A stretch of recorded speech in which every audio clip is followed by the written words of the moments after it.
So this plant right here is an LNG facility, a liquid natural gas producing facility, and they have loss. About 10% loss goes into that flare line right there. And instead of just burning it off, we did something cool and we put it into the line, ran it to that big generator over there, turned this bad boy on, created a bunch of electricity. We were able to use the electricity to power all of our miners in there. Oh, would you look at that? There goes Bitcoin fixing another problem. Hey, well, we know Bitcoin is a revolutionary technology, not just on the economic and monetary front, but on the energy front. And it looks like a lot of those people that said we were boiling the oceans are coming around. We have a report here. This is from the World Bank, financing solutions to reduce natural flaring and methane emissions. And guess what? They cited Crusoe, energy, and Bitcoin mining. We got a lot to cover. Let's get it.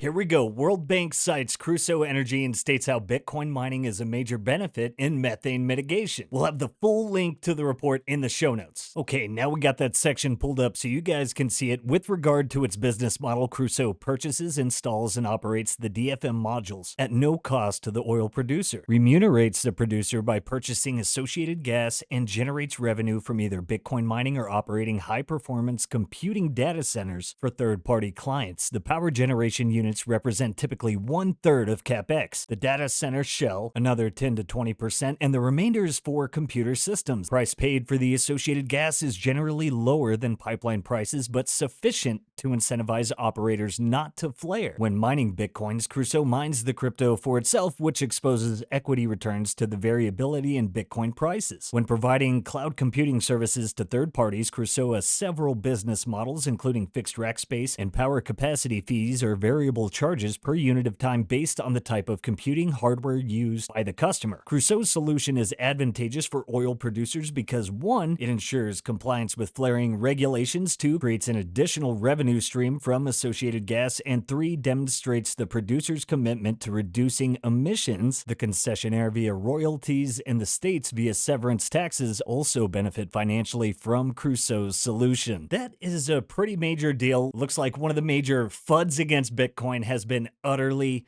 destroyed. And then to paint a better picture, how does this flare gas mining and these things really work? If I understand it correctly, there is this little thing that they call a Christmas tree at the top of that stack of things. That's where the oil originates out of the ground. It's going to come down through these pipes over here, and it goes up to this pressurized, pressure-changing pressure thing. And that's going to extract the water out of it, and it's also going to do whatever it has to do with the pressure, because apparently this is coming out of the ground at 650 pounds per square inch, is that what they said? That runs into this flare gas, so in order to get oil out of the ground, it also comes up with a bunch of natural gas and other dirty gases that they don't want to use. They just burn that off. Some places they just vent it off. It just goes into the air. It's the worst thing ever. What we're going to do instead is we're going to divert all that gas through another pipe into these 2 gigantic generators. These gigantic generators are going to power this upstream data box, and ultimately the goal is to end up with these things over here completely full of oil, and these things over here completely full of Bitcoins, and everybody wins. And it's not just the World Bank coming around, again cited here, and this is from the World Economic Forum. Yes, even Klaus and the gang are apparently waking up to the environmental benefits of Bitcoin.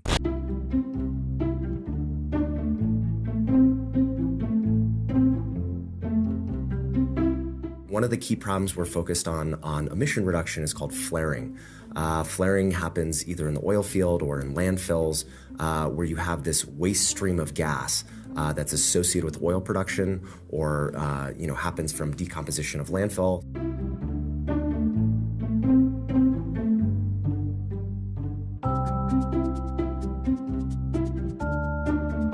Crusoe does is we actually build, operate, and manage these mobile and modular data centers that we co-locate on location with these waste sources of energy. And then we use those waste methane streams to power these mobile modular data centers.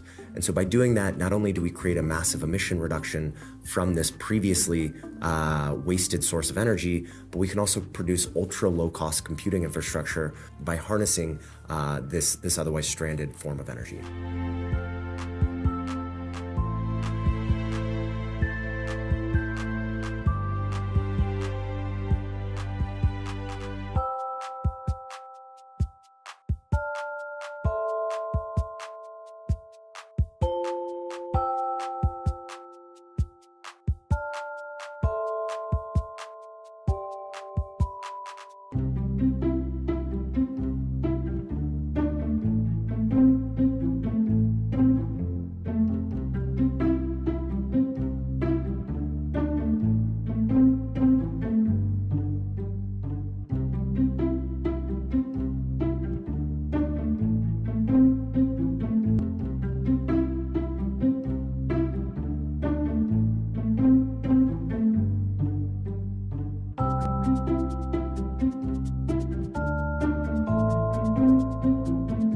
Bitcoin right, its incentives are just almost undeniable. It's not just to save the environment, there's something else at play. Maybe it's because the way that Bitcoin mining works is the most energy efficient way to create a trusted digital property network. You put in $1, you get out $200 of value in Bitcoin. If Google puts in $1 of energy, they get out $10. It's the most energy efficient industry on the planet. We've been saying it, and now they're all starting to come around, and they can't deny the numbers and the facts anymore. Bitcoin mining is the most lucrative use of energy in the world.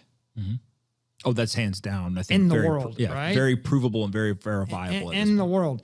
And it's the best use of intermittent energy and the best use of sustainable energy. And so when you look at it that way, you know, you're thinking, well, shouldn't we expect an avalanche more of political support? And the answer is yes. And why is it stable? It's stable because the Bitcoin miners and the Bitcoin holders are going to go wherever the politicians support them, and they're going to bring their capital and they're going to pay taxes, large sums of taxes. So the right way to think about Bitcoin is Bitcoin's creating an opportunity. It's an opportunity for your family to save money for 100 years. All right, and here we have some interesting speculation, but we know the Bitcoin hash rate continues to set like all-time highs every week, and that's kind of showing a major bullish divergence. But here they're speculating the ETFs like BlackRock may be front-loading Bitcoin through miners instead of exchanges to avoid impacting prices. And here is some correlation. The rise in hash rate since October aligns with the SEC ETF soft approval date, which marked onboarding into the SEC systems, starting with the seeding round, which we covered. And this is where kind of get into that bullish divergence. The hash rate, you know, the halving's coming up. This could be a really good leading indicator, but based on historical hash rate to USD ratio, Bitcoin ideally might be at 55 to 58K by now. Shoutouts 58K gang. But it's looking like all those people who doubted and said we were boiling the oceans, destroying the planet, well, they're waking up to the fact that Bitcoin mining actually allows you to create an oasis of prosperity around a stranded energy source. That's a pretty big deal for humanity. Bitcoin mining lets you create an oasis of prosperity around a stranded energy source. If you have stranded raw materials, whatever the energy is, you can drop the miner on top of it, and then you can create prosperity because it'll monetize any flavor of energy, any frequency of energy with no bandwidth and minimal infrastructure around it. It's kind of wild seeing the WEF and the World Bank promoting Bitcoin and supporting it as a savior to the environment, but maybe it's just become too obvious to deny. The numbers are there. You know, Michael Saylor with the Bitcoin Mining Council and what they've done, and all the research Crusoe Energy has done showing that Bitcoin mining actually is, you know, the cleanest, most efficient energy network on the planet. I think it currently beats everything using like 50-60% renewables. There is no second best to all those doubters that said, you know, Bitcoin's going to zero, Michael Saylor's crazy, all you Bitcoiners are psychopaths, you have no idea, you don't understand economics, Bitcoin's gonna destroy the planet and boil the oceans. Well, to that, I'm gonna speak on behalf of GigaChad and say, go fuck yourselves. When we bought Bitcoin, we bought 250 million. No public company had ever bought any. People thought we were crazy. So then we bought another 175 million. People thought we were crazy. Then we bought 600 million more. People said, you can't stand on it. It'll destroy you. It's like standing on a bridge made of steel. And I concluded, it's the perfect engineered material to solve our problem, but people are living in fear.